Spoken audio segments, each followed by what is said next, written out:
안녕하세요. 스프링 프레임워크 수업을 진행할 윤재성 강사라고 합니다. 이번 시간에는 첫 번째 시간으로서 스프링 프레임워크가 무엇인지 스프링 프레임워크에 대해서 간단하게 살펴보도록 하겠습니다. 스프링 프레임워크는요, 오늘날 가장 많이 사용하는 자바 기반 응용 프로그램 개발 프레임워크입니다. 먼저 이 프레임워크라는 용어를 여러분들이 좀 보도록 할 텐데요. 이제 여러분들 프로그래밍 언어를 가지고 프로그램을 개발을 할 때 어떠한 그 개발 패턴이라든가 개발 방식 같은 게 있겠죠. 자, A라는 개발자와 B라는 개발자가 있는데요. 서로 개발하는 스타일이 다르면 나중에 프로젝트를 합치기도 어렵고요. 서로 간의 코드를 읽기도 어려워지게 됩니다.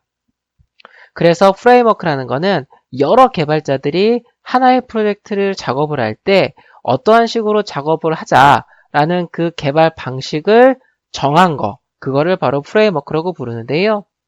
또 프레임워크를 각자 프로젝트마다 만들게 되면은 프로젝트마다 또 프레임워크가 다 다르겠죠. 그래서 효율적인 프레임워크를 만들어 가지고 누구나 사용할 수 있도록 개발 방식을 배포하는 프레임워크들이 굉장히 많은데요. 이 스프링 프레임워크는 자바 언어 기반으로 응용 프로그램을 개발할 때 가장 많이 사용하는 프레임워크가 바로 스프링 프레임워크입니다. 2003년 6월에 초기 버전이 발표가 되었는데요. 자, 모든 자바 어플리케이션 개발에 이용할 수가 있고요. 대부분 자바 2 위에 웹 어플리케이션 개발에 주로 이용을 하고 있습니다. 여러분들 전자정부 프레임워크, 지금은 정부 표준 프레임워크라고 부르는데요. 이 정부 표준 프레임워크 자체도 스프링 프레임워크 기반으로 만들어진 프레임워크입니다. 우리나라에서 이루어지는 정부과제라든가 대기업 등에서 수행되는 그러한 소프트웨어 개발 과제들이요. 이 스프링 기반의 프레임워크를 통해서 작업이 이루어지고 있다고 해도 과언은 아닙니다.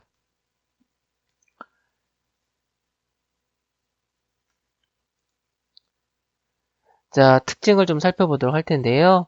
자, 일단은 경량의 컨테이너로서 자바 객체들을 직접 관리하게 됩니다. 경량이라는 거는 메모리를 굉장히 적게 먹게끔 설계되어져 있고요. 우리가 객체가 필요할 때 객체를 직접 생성해서 객체를 만들고 이런 식으로 작업을 하게 되는데요. 객체 생성과 소멸 이런 것들에 대한 이런 부분을 개발자가 직접 하지 않고 스프링 프레임워크를 통해서 관리를 하게 됩니다. 다음에 이런 특징들이 있는데요. 이러한 특징들이 어떤 거다라는 걸 지금 말씀드려도 여러분들이 아직 개념에 대해서 잘 모르시게 되실 겁니다. 그냥 괜히 이제 용어만 나오고 좀 내용이 어려울 수 있으니까요. 뒤에서 이제 이것들에 대한 내용을 보면서 하나씩 살펴보도록 하겠습니다. 이 스프링 프레임워크는 그 동작 구조부터 프로젝트 구조까지 좀 복잡합니다. 그래서 개념이라든가 용어라든가 구조 등을 여러분들이 숙지하지 않고 계시면은 오히려 개발하기가 굉장히 어려운 게 바로 스프링 프레임워크가 된대요. 여러분들이 개념이라든가 구조 같은 것들을 정확하게 숙지하고 계시면 정말 편하게 자바 어플리케이션을 개발할 수가 있습니다. 그래서 지금 이 개념들 설명해도 굉장히 어렵고 또 피부에 와닿지 않기 때문에요.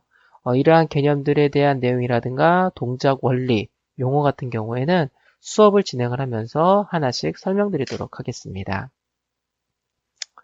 자, 제가 개인적으로 생각하는 스프링 프레임워크의 특징인데요. 일단은 자바 파일에서 자바 코드를 줄일 수가 있습니다. 그렇다고 해서 작업량이 많이 줄어드는 건 아닙니다.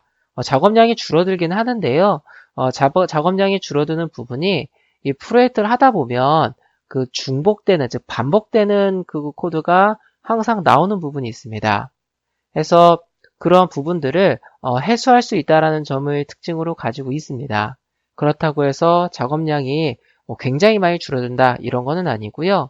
자바 파일에서 자바 코드를 없애고 그 자바 코드를 동작하기 위해서 필요한 정보들을 XML이나 아니면 어노테이션 등으로 세팅을 해주시면은 이를 분석을 해서 이 자바 프로그램이 동작할 수 있도록 작업을 하게 되는데요. 자바 파일에서 자바 코드를 줄이고요. 다른 파일에다 작업을 함으로써 유지보수를 좀 용이하게 할 수 있고 또 반복되는 작업도 줄일 수 있는 그런 특징을 가지고 있습니다. 그래서 반복되는 작업을 줄일 수 있어 기능 개발에 집중할 수가 있는데요. 이 부분은 여러분들이 처음에 개념을 배우실 때는 잘 와닿진 않을 텐데요. 나중에 뒤에서 웹 프로젝트 할 때, 그때 여러분들이 이 부분을 확실하게 느끼실 수가 있으십니다. 다음에 프로젝트의 관리가 용이합니다. 이게 그 자바 파일에다가 직접 작업하는 게 아니라 뭐 이렇게 어노테이션이라든가 아니면 XML 파일 등의 작업을 해서 관리를 하기 때문에요. 그 XML 같은 걸 열어보면은 전체 파일, 전체 프로젝트가 어떻게 운영이 되고 있다는 걸 한눈에 파악이 가능하기 때문에요. 프로젝트 관리가 굉장히 용이합니다. 그리고 다수의 개발자와 동시에 프로젝트 하기가 용이하고요. 합니다. 여기까지는 장점이라고 볼 수가 있는데요. 자, 처음에 프로젝트를 만들 때 세팅이 좀 복잡합니다. 하지만 한번 프로젝트 세팅을 잘 해 놓으시면은 그 이후부터 작업들은 굉장히 간결하고 쉽게 개발할 수 있는 특징을 가지고 있습니다. 그래서 프로젝트 세팅하는 그런 것들을 자꾸 반복하셔가지고 여러분들이 잘 세팅을 하실 수 있으셔야 되시는데요. 예제는 충분히 많이 만들어 볼 거기 때문에 여러분들이 반복해서 해주시면 되시겠습니다. 또 스프링 프레임워크에서 제공되는 개념들을 제대로 숙지하지 못하면 여러분들이 코드 분석조차 하기가 어렵습니다. 여러분들이 개념과 동작 원리를 잘 파악을 해주시면은요, 이게 스프링 프레임워크 동작 자체가 여러분들이 구동에 필요한 정보들을 기록해 놓으면은 스프링 프레임워크가 그 정보들을 가져다가 여러분들이 만들어주신 어플리케이션을 동작시켜주게 되기 때문에요. 얘네들이 어떠한 원리에 의해서 어떻게 동작되는지 그 개념을 잘 파악하지 못하시면 사실 코드 분석조차 하기가 어렵습니다. 그래서 여러분들이랑 다양하게 살펴보면서요. 최대한 쉽고 여러분들이 이해하기 쉽게 그 설명을 드리도록 할 건데요. 그렇다고 하더라도 이 스프링 프레임워크를 학습하실 때는 꼭 예제를 반복적으로 만드셔가지고 꼭 개념들을 반드시 꼭 숙지하면서 진행을 해주시기 바라겠습니다. 자, 본 강좌는요. 현재 강좌 기준으로 스프링 프레임워크 최신 버전이 5버전입니다. 그래서 스프링 프레임워크 5버전 중심으로 수업을 진행하도록 할 건데요. 현재 기준으로 해서 현업에서는요. 스프링 프레임워크 버전 4버전을 가장 많이 사용을 합니다. 그래서 모든 예제들은 스프링 버전 4에 대해서 테스트를 다 완료한 예제로 가도록 할 겁니다. 근데 스프링 4 버전과 5 버전은 크게 차이가 나지 않습니다. 스프링 5부터 자바 8 버전 이상을 지원을 하는 형태로 간다라는 점하고요. 그리고 몇 가지 정도 바뀐 부분이 있는데요. 크게 바뀐 게 아니기 때문에 여러분들이 지금 저랑 같이 만드신 예제를 스프링 4, 5 둘 다 적용을 하시더라도 똑같이 동작을 하시는 걸 볼 수가 있습니다. 그래서 수업을 진행을 하다가요. 스프링 4와 5 간의 차이가 있는 부분은 비교 예제를 통해서 살펴보도록 하겠습니다. 그래서 예제는 스프링 프레임워크 5 기준으로 예제를 만들도록 할 건데요. 여러분들이 바로 스프링 프레임워크 4 버전에서 바로 테스트해 볼 수 있도록 세팅을 하면서 작업을 하도록 할 겁니다. 그래서 여러분들이 만든 예제, 저랑 이제 그 수업 시간에 만든 예제는 스프링 5 기반으로 만들 건데요. 여러분들이 간단하게 작업만 해주시면 스프링 4 버전에서 바로 테스트해 볼 수 있도록 세팅을 해서 작업을 하도록 하겠습니다. 자, 그리고 본 강좌에서는요, 여러분들이 자바 프로그래밍 언어를 어느 정도 이해하고 있다라는 거, 그리고 서블릿 JSP 웹 프로그래밍을 여러분들이 학습한 경험이 있다라는 가정하에 수업을 진행하도록 할 겁니다. 만약에 자바 언어나 서블릿 JSP를 단 한 번도 해본 경험이 없다고 하신다면 본 강의를 일단은 그 중지 과정을 일단 중지해 주시고요. 자바와 서블릿 JSP를 먼저 학습을 해주시고 그 다음에 스프링 프레임워크를 학습해 주시면 되시겠습니다. 반드시 자바와 서블릿 JSP를 여러분들이 학습하고 계셔야 되시고요. 그리고 나중에 웹 프로젝트 할 때 데이터베이스는 오라클 데이터베이스를 사용하도록 할 겁니다. 그래서 오라클 데이터베이스도 먼저 학습을 해주시면 되시겠습니다. 자, 해서 이렇게 보도록 하겠고요.